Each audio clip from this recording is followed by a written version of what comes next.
our newly independent country. "Let's hope we can secure the Beira pipeline from further attacks," Daddy said, while wiping his hands on his orange overalls. Daddy and the chief constable looked at the cortina as if they were expecting some response from it.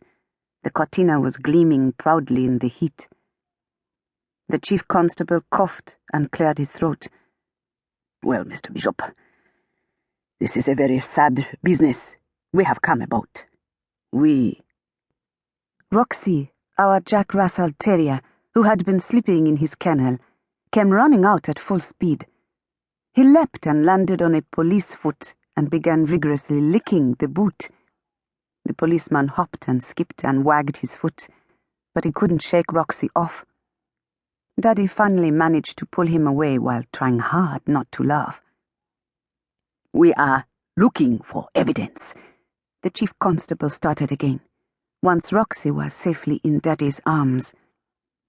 "We have thoroughly investigated the Mackenzie property, and now we are checking all the neighboring land. We would like to take a look by the perimeters." Daddy took them to the back of the house, where the two juniors cupped their hands under the tap at the end of the vegetable patch and drank as though they had not seen water for a very long time. The chief constable looked at them and shook his head. He drank slowly from the glass that I had brought out to him. Then they all walked along the fence that separated our limestone pink Spanish colonial from the Mackenzie's whitewashed Cape Dutch. Their black boots kept getting sucked in and stuck in the mud as they trudged about looking for the evidence, because Maposa had just watered the vegetables, even though Daddy was constantly telling him that watering at the hottest time of the day was a treacherous waste of a precious natural resource, and that even the borehole could run out of water.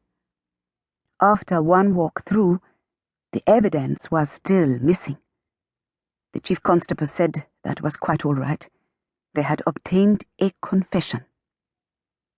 He took out his notepad like Columbo, and he asked Daddy if he had heard or seen anything strange at the neighbors on that night or before. Daddy quickly said no, not at all. And then he invited the chief constable, who was one of his best customers, for some tea.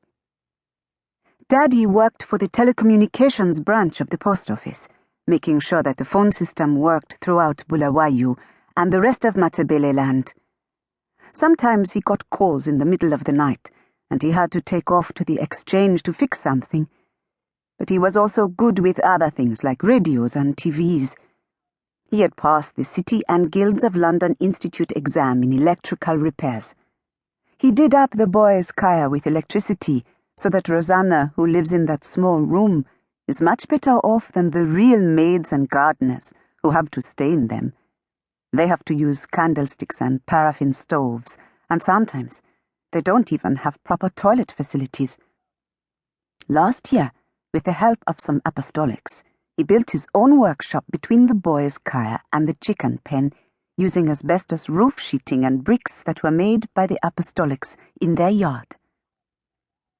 The chief constable dismissed his juniors with instructions that they should type out a report, ready for him when he got back to the station. He stood with Daddy by the fence.